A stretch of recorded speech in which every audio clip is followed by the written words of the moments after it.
Hola, ¿qué tal? Qué gusto que nos siguen a través de nuestro multimedio Telesur. Soy Luis Francisco Blandón.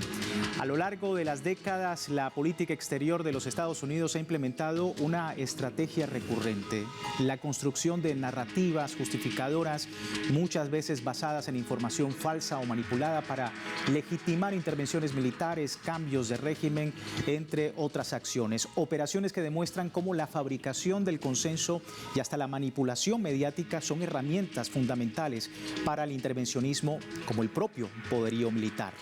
Mentiras imperiales, agresiones contra los pueblos. Nuestro tema hoy en Texto y Contexto. Bienvenidos.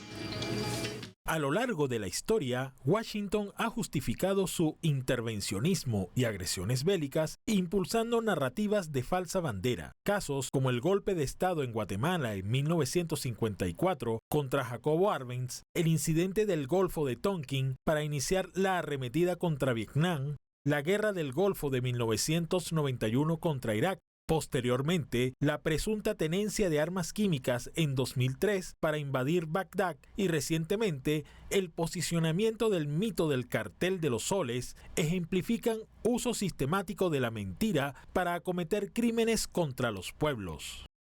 Allí teníamos el análisis y, por supuesto, lo que nos toca el día de hoy.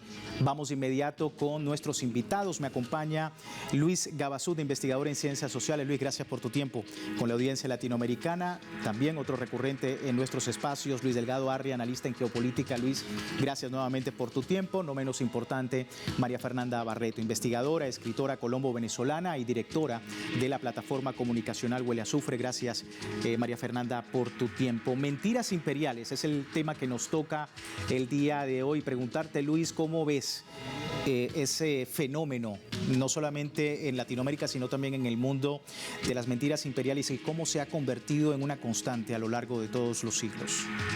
Sí, Luis, bueno, gracias por la invitación y un saludo a mis compañeros de panel el día de hoy. Efectivamente, la mentira es consustancial al accionar político de los imperios, pero sobre todo para mantener, digamos, una narrativa dentro de la gran hipocresía que representa el tener que rendirle cuentas, teóricamente, a un pueblo, a unas instituciones presuntamente democráticas.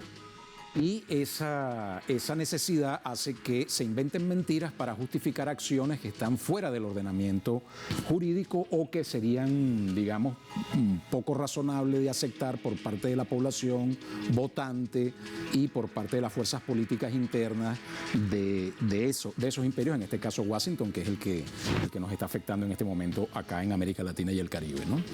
Entonces, en América Latina no es nuevo que se hayan inventado mentiras para justificar invasiones, acciones militares, acciones extrajudiciales. Acá se han inventado narrativas, en este caso, de la extracción del presidente y el secuestro del presidente Maduro y su esposa Cilia Flores, una narrativa de narcotráfico, de delincuentes, de que no fue una acción militar, sino que es una acción judicial, un apoyo de la fuerza militar al aparato de justicia judicial estadounidense para capturar un delincuente o unos delincuentes, ¿no? Y esto es una narrativa que se cae, pues, por su propio peso, como ha sido ampliamente demostrado. Ellos mismos casi que al día siguiente eliminaron el mito del cartel de los soles, a pesar de que fue, digamos, refutado desde acá innumerables veces. Nadie creía en Estados Unidos o en Europa Occidental o digamos, en el mundo en general al que ellos dirigían su discurso, de que efectivamente el cartel de los soles era una entelequia, algo totalmente inventado. Sí. Y fuera de América Latina son muchos los casos. A mí el que más me impactó fue la narrativa de las armas de destrucción masiva, de armas químicas, que se utilizó contra Irak en 2003 para justificar la invasión y, bueno, y posterior derrocamiento del gobierno de ese país, ¿no? Ahora, en función de esto, Luis, ¿por qué el relato siempre es como más importante que los hechos? Desde el punto de vista cognitivo, ¿cómo analizas tú el tema? Bueno, mira, voy a responderte esa pregunta con una anécdota. Yo cuando estudié mi maestría y mi doctorado en Estados Unidos, una oportunidad en plena nieve, una tormenta de nieve, apareció una mujer clochard, pues una mendiga, ¿no? Y se sentó al lado mío mientras esperábamos el autobús. Y me preguntó, ¿usted está haciendo el doctorado en esa universidad? Yo le dije, bueno, sí. Me dice, pero yo, que soy una mendiga, soy mejor que usted, porque yo soy norteamericana. Y los norteamericanos somos mejor que cualquier persona del mundo. Ese excepcionalismo está inoculado hasta en los mendigos en Estados Unidos. Es una narrativa dura, es impermeable a cualquier tipo de refutación, a cualquier tipo de empiria, a cualquier tipo de verdad.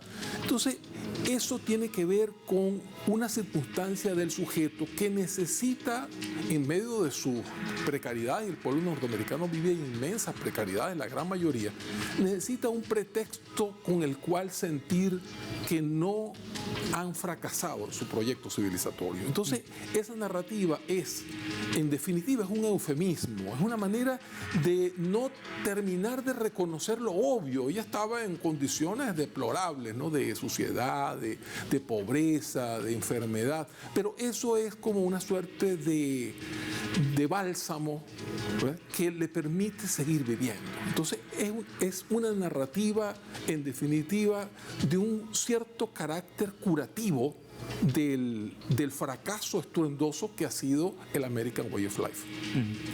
María Fernanda, tu lectura sobre la retórica, sobre los hechos y por supuesto a lo largo de la historia, cómo se ha venido aumentando un poco más el tema de la mentira imperial sobre los pueblos de Latinoamérica. Bueno, en primer lugar habría que decir que estamos en un sistema profundamente injusto y que parte de sus tareas fundamentales es cubrir con un velo la realidad para que los pueblos, para que la mayoría de los seres humanos no nos demos cuenta de que estamos en un sistema injusto que nos condena a la injusticia y que hay modo de transformar ese sistema. Entonces, en virtud de eso, la tarea de las clases hegemónicas siempre ha sido cubrir la verdad con un velo, disfrazarla, inventar relatos, y la tarea de los revolucionarios y las revolucionarias siempre ha sido desvelar la verdad, desvelar la realidad para que podamos tener conciencia de ella y, teniendo conciencia, transformarla. Por supuesto, a medida que avanzan los llamados medios de comunicación, que más bien deberíamos llamar empresas de comunicación, cuanto más se tecnifican, más se masifican y más se complejiza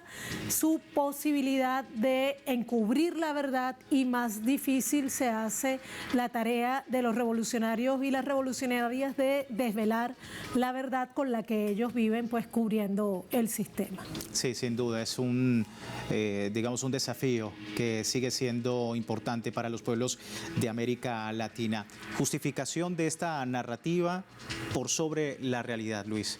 ¿Cómo ves también ese desafío para nuestros pueblos en América Latina? Sí, la mentira, por supuesto, busca falsear la realidad, ocultar la realidad, ¿no? Hannah Arendt, la famosa filósofa, analizaba mucho la relación entre la mentira y la política, ¿no? No solo la geopolítica, que es el tema de la guerra, sino la política como tal, y cómo los políticos utilizan la mentira para amedrar en el sistema, y alertaba de un grave problema, que lo terrible es que los políticos llegan a fabricar, a construir una mentira tan elaborada, una narrativa tan consolidada, que terminan por creérsela ellos mismos y convencerse ellos mismos, y es lo que ella llamaba el engañador autoengañado, ¿no? Ella hacía referencia al tema de la guerra de Vietnam. Recordemos que para iniciar la guerra de Vietnam se inventó un incidente totalmente fabricado para justificar la entrada o la iniciación de esa guerra de Vietnam, pero esa guerra duró 10 años, y a lo largo de todos esos 10 años el gobierno de los Estados Unidos, el estamento político, tuvo que mantener reiteradamente mentiras una detrás de otra para que el pueblo estadounidense y el Congreso estadounidense toleraran esa guerra. Entonces, es terrible. Ya vemos incluso que ya ni siquiera la mentira es necesaria, porque la máscara se ha caído tanto y tantas veces ya han desatado la mentira, y en esta realidad líquida en que nos movemos con ese efecto de las redes sociales tan terrible que señala María Fernanda, ya a la gente, al pueblo estadounidense y al ciudadano común ya ni siquiera se escandaliza por las cosas que harían necesario que le mintieran.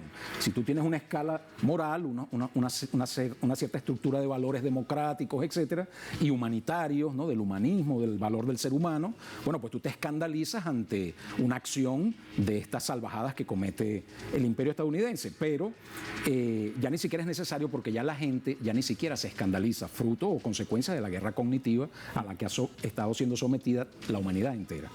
Entonces, con descaro, ya Donald Trump pues confiesa, devela abiertamente cuáles son sus intereses. Yo quiero Groenlandia porque me interesa Groenlandia y listo, y me la agarro por la fuerza. Yo quiero Venezuela por su petróleo, una cosa que era impensable y que justificó toda una mentira, ¿no? Pero la mentira va dirigida más al pueblo estadounidense, es quizás lo interesante de esto, ¿no?, lo que quisiera destacar. Fíjate, por ejemplo, el tema de la guerra contra el terrorismo, ¿no? Cuando los Estados Unidos se tumban sus propias torres gemelas, eso está, bueno, más que investigado y demostrado científicamente, que fueron ellos mismos los que se tumbaron las torres gemelas, para justificar una presunta guerra contra el terrorismo que lo que buscaba era el inicio del lento y prolongado proceso de totalitarismo en el que está incurriendo en este momento los Estados Unidos. La ley patriota es el inicio de ese totalitarismo, coronado ahora por Donald Trump, un títere puesto por las clases dominantes mundiales para ejecutar las atrocidades más grandes concebibles, como en su momento lo fue, por ejemplo, Hitler a nivel de la Segunda Guerra Mundial. Justamente de esa comparativa con el nazismo lo vamos a estar hablando en la próxima parte de Texto y Contexto. Le recuerdo a la audiencia, hoy mentiras imperiales, agresiones contra los pueblos es el tema que debatimos el día de hoy. Ya regresamos.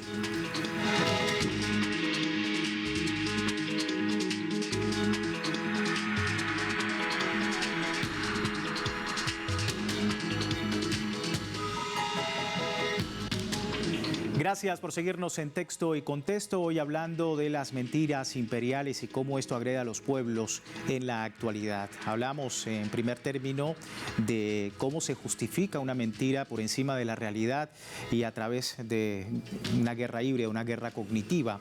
Pero hablar un poco, porque la referencia anterior que nos daba nuestro invitado Luis Gabasud sobre el tema del nazismo ha sido precisamente también parte del análisis, porque hablar de mentiras es hablar también del nazismo, por ejemplo, con Goebbels, Luis, y la importancia de esta mentira por sobre la realidad, pero el paralelismo entre ese nazismo, qué tan goebbeliano es el día de hoy una mentira imperial en la actualidad y cómo se puede entender, ¿no?, ese paralelismo. Sí, Goebbels está hoy más presente que nunca. Es más vigente que nunca. De hecho, creo que la guerra cognitiva se puede definir como la cristalización definitiva de las tesis fundamentales de Goebbels.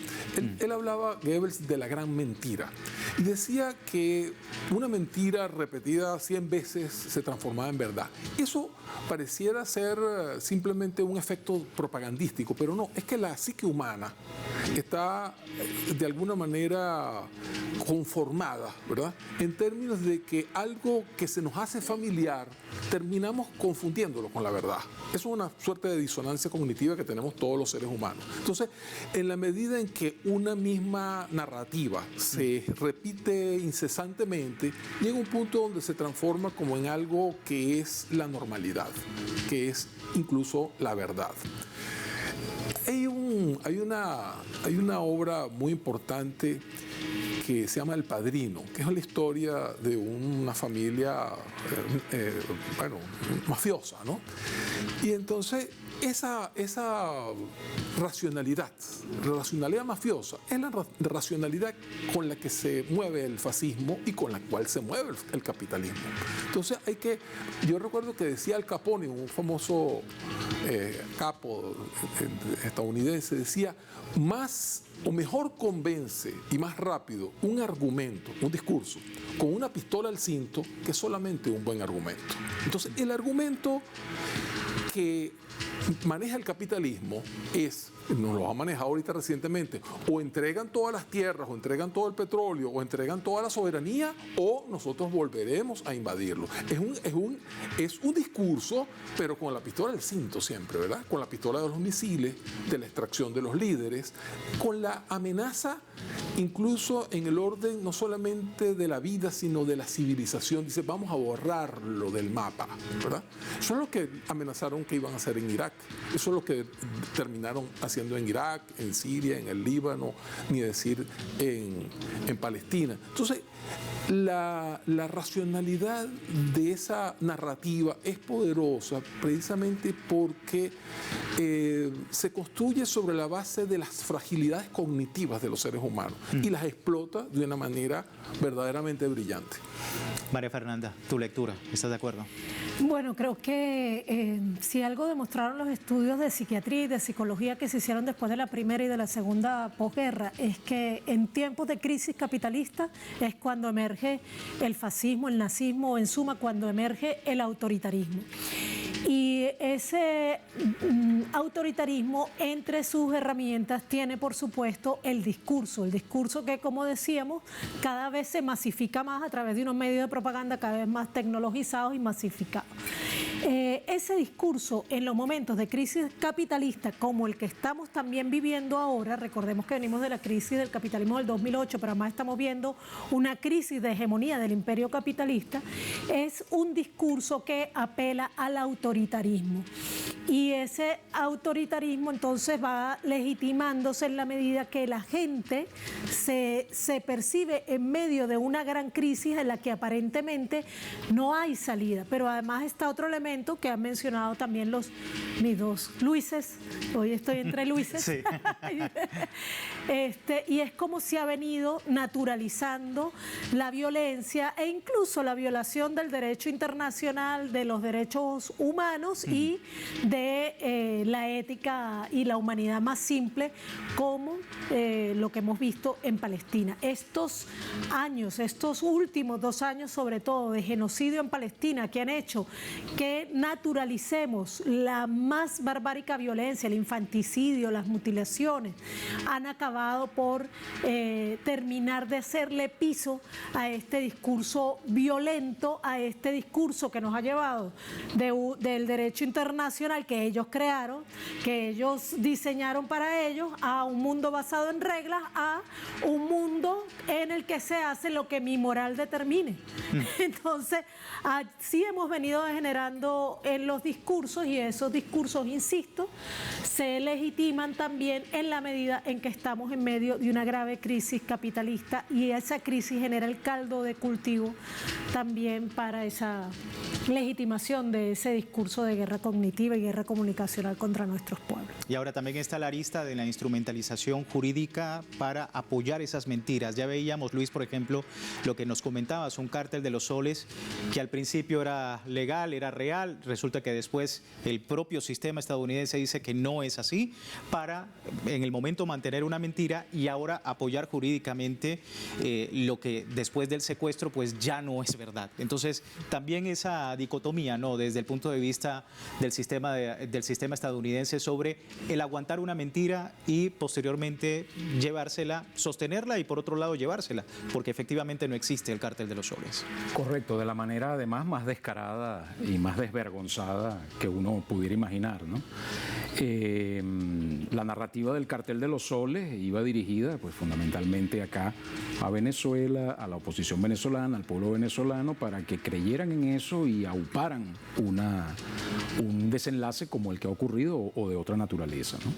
Entonces, la judicialización de la política, ¿no?, también forma parte de la gran farsa y de la gran mentira, porque en definitiva, en el nivel actual de totalitarismo que se encuentra los Estados Unidos, poco le importa a Donald Trump respetar o no el sistema de justicia estadounidense.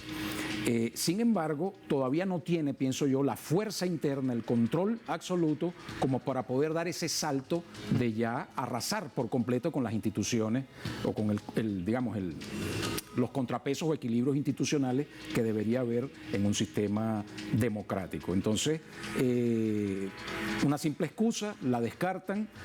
Muy inteligente la estrategia de defensa del presidente Maduro, seguramente bien pensada, anticipando este tipo de escenario, con mucho tiempo y también con la asesoría de su excelente equipo de abogados que tiene ahora en su defensa, de acogerse a la Convención de Ginebra y declararse prisionero de guerra.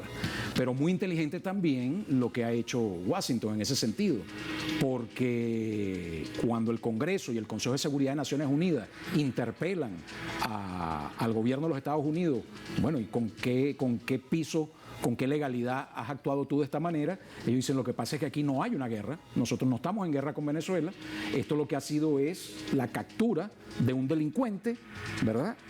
Ordenada por el Departamento de Justicia de los Estados Unidos, y el Departamento de Defensa prestó el apoyo a solicitud del Departamento de Justicia. Sí. Y ellos se mantienen en eso, que no hay una guerra. Por eso es que yo no pienso que Trump la tenga tan fácil de hacer acá segundos, terceros bombardeos, invasión en el territorio con tropas, que sería un escenario totalmente diferente, porque desataría una guerra popular prolongada de resistencia. Sería muy contrario a los intereses que él tiene de explotar rápidamente el petróleo y realizar grandes ganancias con las riquezas venezolanas en el más corto tiempo posible. Entonces, bueno, esa es la situación y ya veremos cómo evolucionan los acontecimientos. Cómo evoluciona y cómo enfrentarlo también, Luis, desde el punto de vista geopolítico, teniendo en cuenta ya las referencias, por ejemplo, de un Irak y la guerra que hubo allí, para después darse cuenta de que armas no habían de destrucción masiva, y tratar de mantener esa retórica a pesar de que ha pasado el tiempo y a pesar de que no se logró ningún tipo de democracia modelo en estos países donde se mintió primero, pues sigue precisamente manteniéndose esa mentira. ¿Cómo estás viendo también ese desafío de contrarrestarlo en el día de hoy, pues teniendo en cuenta la supremacía nuclear, la supremacía bélica que estamos viendo, por ejemplo, con los Estados Unidos? Bueno, mira, decía Lenin que el fascismo es la cara descarada del capitalismo. Cuando ya el capitalismo ya no puede, vamos a decir, no puede mentir, porque ya se le ha descubierto, apela al fascismo. ¿Y qué es el fascismo? Es decir, es el emborronamiento de la verdad y la mentira, ¿verdad? Ya, incluso dentro de los mismos Estados Unidos, ya nadie cree esas pero se termina, de alguna manera, la población termina aceptando aquello como un pretexto. Bueno, es un pretexto y vamos a aceptar el pretexto. ¿Por qué? Porque hay una condición cómplice de buena parte de la sociedad norteamericana y sobre todo de la clase política, y ni se diga de la económica, con este tipo de capitalismo, que es un capitalismo vampírico de vidas, no solamente de vidas de personas, vidas de pueblos. Entonces, aquí estamos en un grado cero del proyecto moderno de la humanidad, de la prosperidad, de las leyes. Todo eso lo están echando por la borda. Ni leyes, ni derecho a la vida del prójimo. Hay incluso ejemplos como, por ejemplo, los sionistas estaban colocando una suerte como de cena de lujo para presenciar, vendiendo la cena de lujo para presenciar del otro lado de la frontera cómo se bombardeaba a los palestinos. Ese ejercicio de lo macabro, ¿no? De esa escena, ¿verdad? Vendido como una cena de lujo, ¿verdad? Con champaña, ¿verdad? Ese es el propósito definitivo, que es insensibilizarnos, es hacernos al mundo entero en cómplice del genocidio.